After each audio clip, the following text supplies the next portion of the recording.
Yo, what's up, guys? Welcome back to Double D Vintage Baseball Cards. Episode number 30, I think, or 29, one or the other.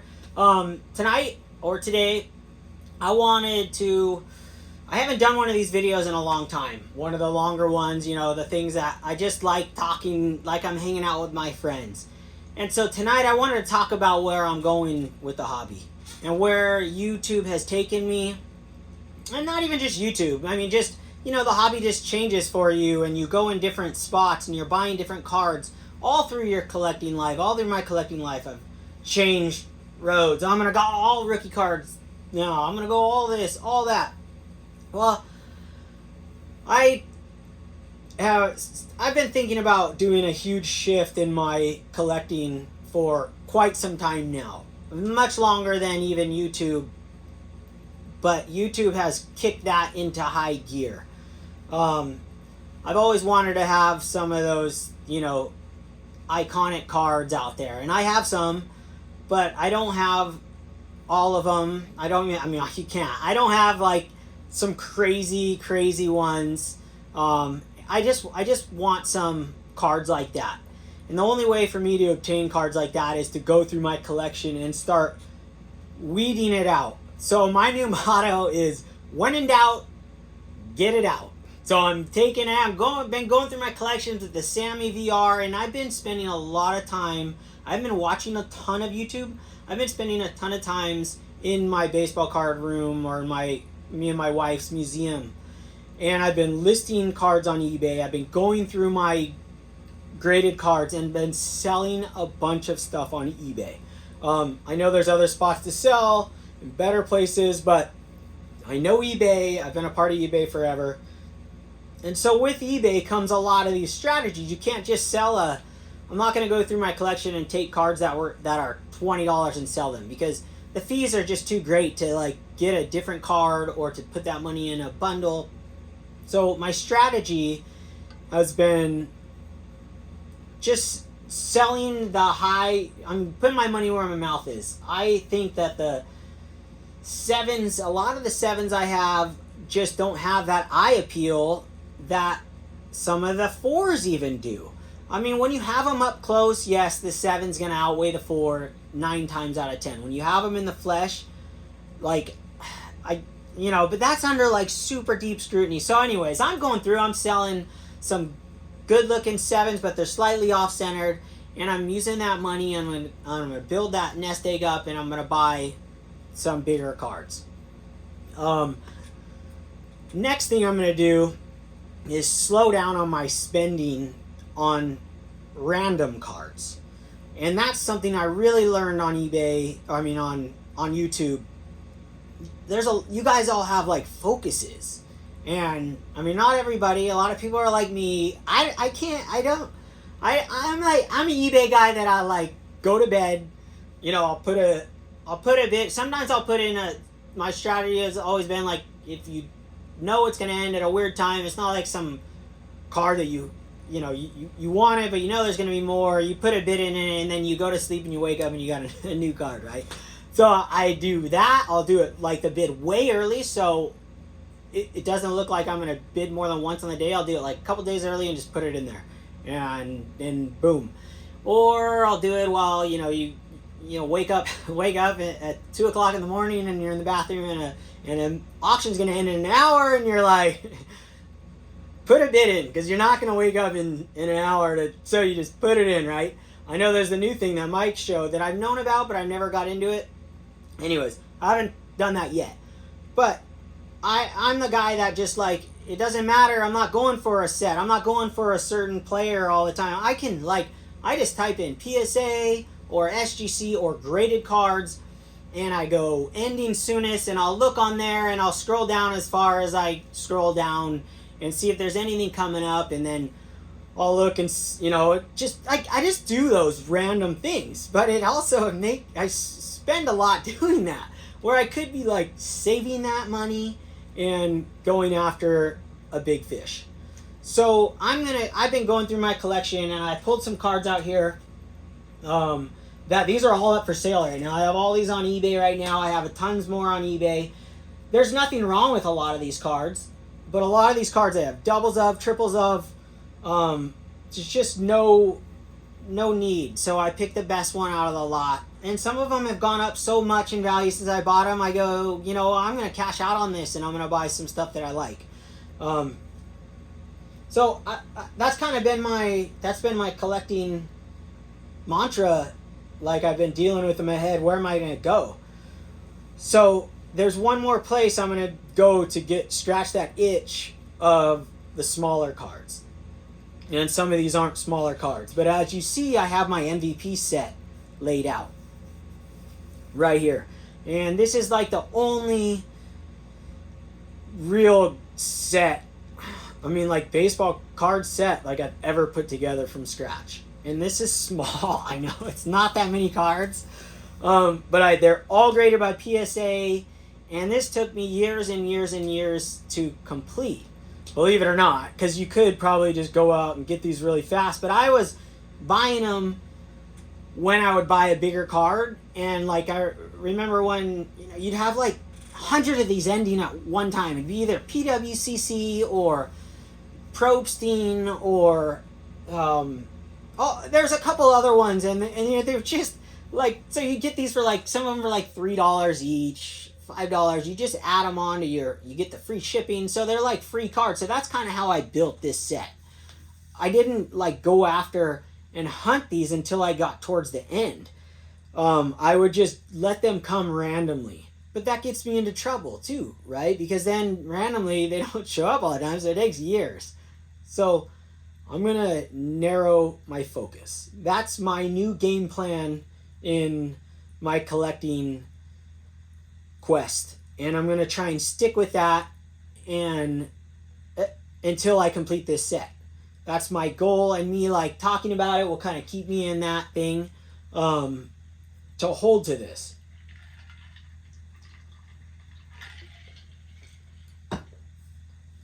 Well, I'm going to show you guys what I plan on doing with my purchases and why I brought this out. So first, I'm going to talk about certain cards that I have for sale and why I have them for sale.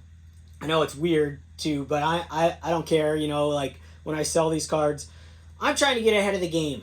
That's why I ask questions all the time, like when did everybody get into centering? When did, like, all this stuff fascinates me because I've always been into centered cards. If I look at old pictures of my collection, they were centered, but I think it were just centered because I was buying high grades, like 8s and 7s, and most of those are pretty well centered. 7s, you can get some pretty far off ones, but the 6s is when you really get the crazy ones. So I think, I don't know in my own brain if I was so into centering way back and I knew it, and then I kind of switched to certain sets, which I still believe in. I'll still collect off-center stuff in the 68s, in the 75s, because the price is right too. I mean, to look at the card, 75s don't stand out to me. So I might as well bring one up. Just case in point, I'm just going to grab one.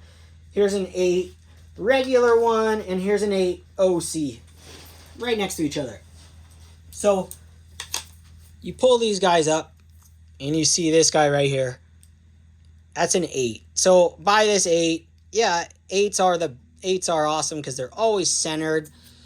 That's why I don't know, that's why I was into, you know, had centered cards originally in my purchases and 7s.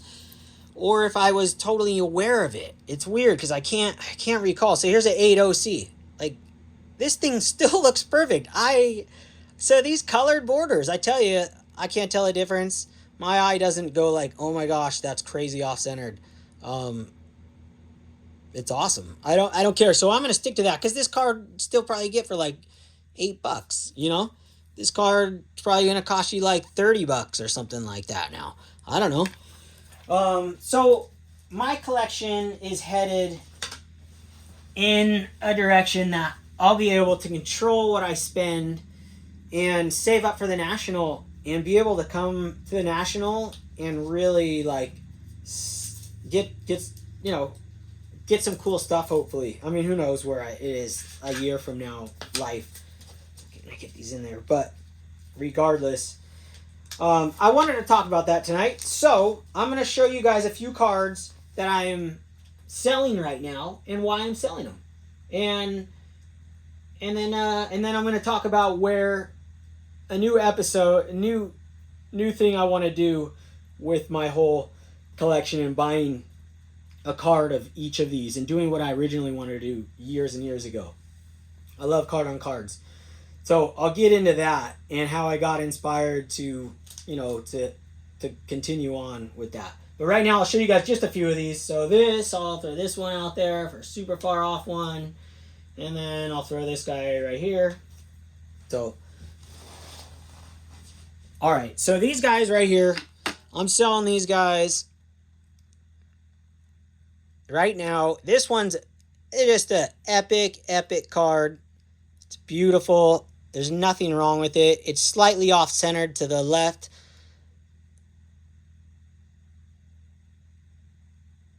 But it's an insane card. And the only reason I'm selling this card is because I have two of them. And the other one there, I fixed the lighting. The other one's better. So card like that. So I can use this money, put this thing on eBay, see what I get. I put, some are high prices. I don't need to rush and sell it. Some are, ready to sell. Some are all over the place. But I just want to beat the game to the punch at thinking a card like this is a 6. People are still paying, they're paying $200 for this. I think I paid like $40 for this or something. And they're paying $200, and I bought this sight unseen just as a PSA 6 way back on the pit. So I'm unloading cards like this, taking that money. So I have this for $225 on eBay. It'll sell.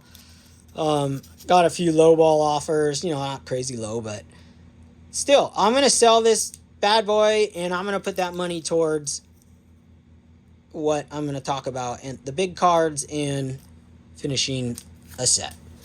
And then you got this guy right here, Yogi, in 1960. The second I bought this card, there's been one thing that's bothered me about it. It's funny, you can't really see it. Yeah, you can. This right here. This print, the print runs. And you know what? I have another Willie Mays that I showed, a 58, that I bought a card like that 20 years ago, and I was bummed about that, and I said, don't ever buy a card like that again.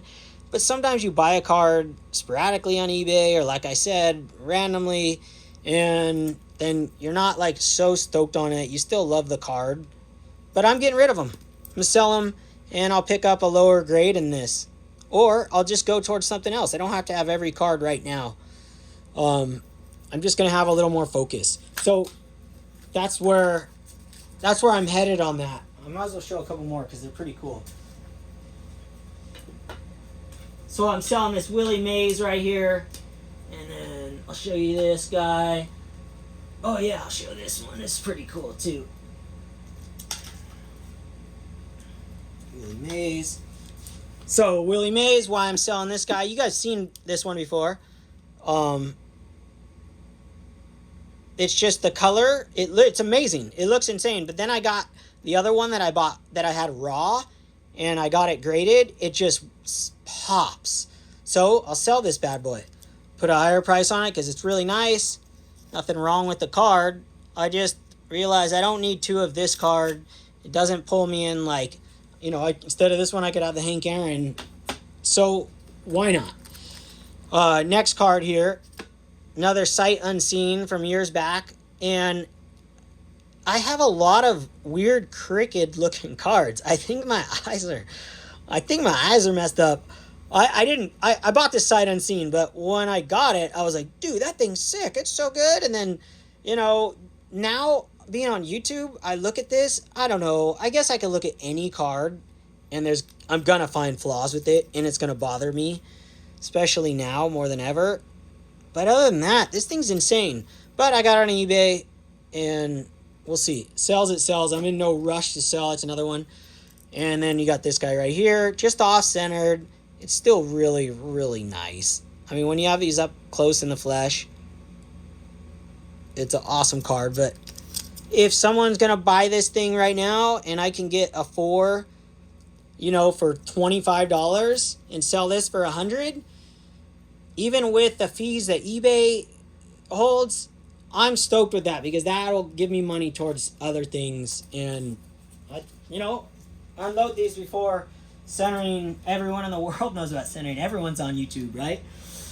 I mean, I feel like that's the way to go. It is more rare to find a centered card of these cards than it is to find a really nice cornered, perfect corner cards. I don't know if it is more rare. It's definitely more rare to find both combos, but centering's very difficult. And I realize that. Even the cards I think are centered perfectly, I look on eBay and I'm like, God, that's the most centered card I've ever seen. That's so good. And then you get it in the hand, and then for my eyes, it's probably like cricket. I have so many cricket cards that I thought were so good. Checked out hundreds of auctions, hundreds of sites, hundreds of places, and then I go pick that one, and it comes, and you're like, God, what was I seeing? Did the guy like click it weird in the case? I mean, there's so many things. So right now, like if a card shows up and I'm not stoked on it, I'll just immediately turn around and sell it. And I've done that. I did that this last week. I bought a Mickey Mantle for 120, 125. It was a 62 All-Star card, and then I took a chance that this thing was on the case, not on the thing, but it was on the card, and so I'm like, well, I'm not going to be too stoked on it, and the registration wasn't perfect. I wasn't sure if that was in the picture because it looked blurry already, the logo of the SGC. I turned around and sold it for $180 in like 3 days. I made like $20 because eBay takes out so much fees, but I didn't care. I mean, I wasn't about making money. It was about, all right, you thought this card was insane. It's not. I'm not gonna keep it anymore. It sounds crazy, right? But that's where I'm going. I've done this before.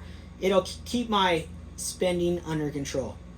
So the next thing I wanted to show you guys, or the last thing I wanted to talk about, was what I'm going to be doing with my new collecting route I'm going on.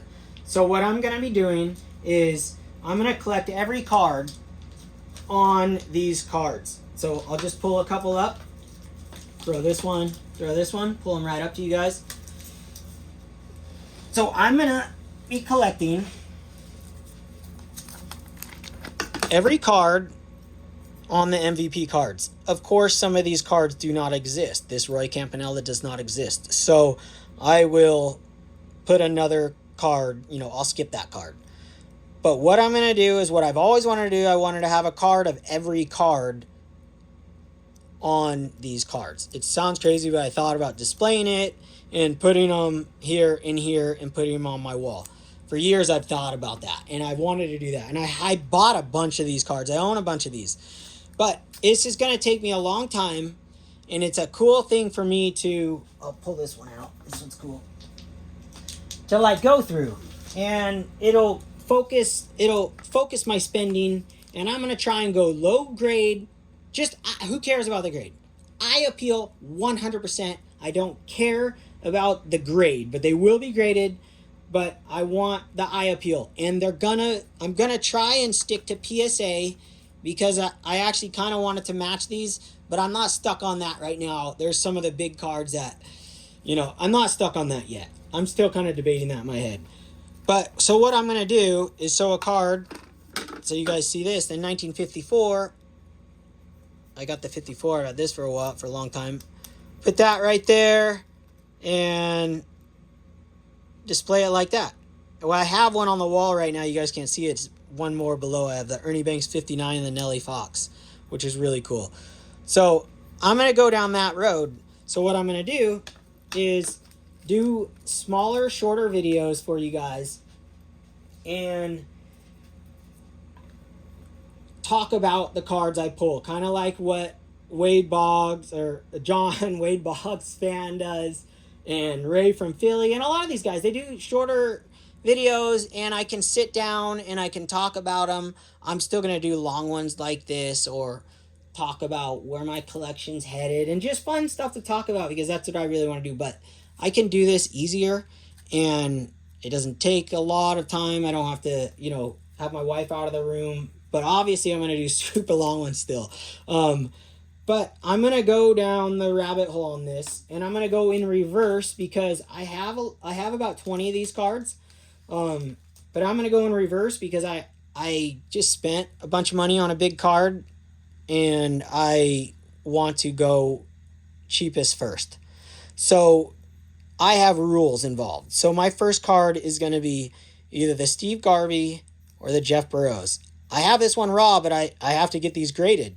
So I'm going to buy them graded, and so I can go after either of these cards, but I can't move past. I can't buy another card until I get one of those cards, or both of them, until I go to the next card. So for me, it'll be a challenge, and it'll keep me from buying random eBay auctions, and it'll keep me from spending a lot of money, and I can look and hunt for the best eye appeal for the price per card. So those two, so I got to knock that guy out, I got to knock that guy out, and then when I move on from there, so you get it, I'm going to move on to this card right here, in the 1973 Most Valuable Players, Reggie Jackson and Pete Rose. And I already own the Pete Rose graded. It's on my wall right now. I have this Reggie Jackson, but not graded. I have such a hard time with his name. But I'm going to buy it graded. So after that other card, I'll go to this one, and then I'll do a video on that. Just short videos. I can do 5-10 minute videos. I just really enjoy talking about cards, and it'll really slow me down. So, after that, I need a lot of these cards in the beginning too, and I don't have to spend a lot of money. So 71, just a random. I can grab both of these guys, really nice condition, spend my time, and just get them. So that's where I'm headed, you guys. I just kind of want to talk about that for a little bit. Show you guys and talk about where my collection's headed. Oh, let me show you guys this card. This one's going to be this is going to be the hardest one for me to pass. I don't own either of these cards. So the 57 MVPs, I feel like Ted Williams should have won this one, but that's all right. It's just, this one's going to be tough. But that's okay. Maybe the time I get to this one, I'll be at the National and I'll be able to focus on these. Because I really like buying these bigger cards in the flesh like I talk about, but I don't really have an option right now. But this will take a while to get to this card. But I'm really excited about this. This gives me so much focus, and I'm just super stoked to have a focus. And it's not like it's still random, because these are all different players, and some are stars, some are semi-stars, and it'll give me a chance to just slow down and refocus my collection and sell a lot of my stuff, get some money saved up, and slowly buy these guys. So that'll be really fun for me, and it'll be an opportunity for me to do shorter videos. So I guess that's kind of it for tonight, you guys. Not one of my craziest, longest ones. I could probably talk for way longer, but that's where I wanted to show you guys. So I'm super psyched to just have this journey in front of me and to share it with you guys, because I know you guys will appreciate it. I really love watching guys like John talk about the card that he picks up for his 100 cards for $100,000. I think that's what it is. And Ray from Philly's collection going for the 300 greatest cards, or it's 300 greatest cards in that book that I bought and looked through because of that. So cool. I wanted to make my own and have a goal and stick to it as far as me spending, and not just going after everything, anything, whatever, random. So thanks guys so much for watching. Thanks for listening to me talk about the hobby that we love. Man, I really got to redo these. They're way out of order. Dude, I'm having the best time with this. You guys have been so cool, and I can't thank everybody enough out there that have reached out and,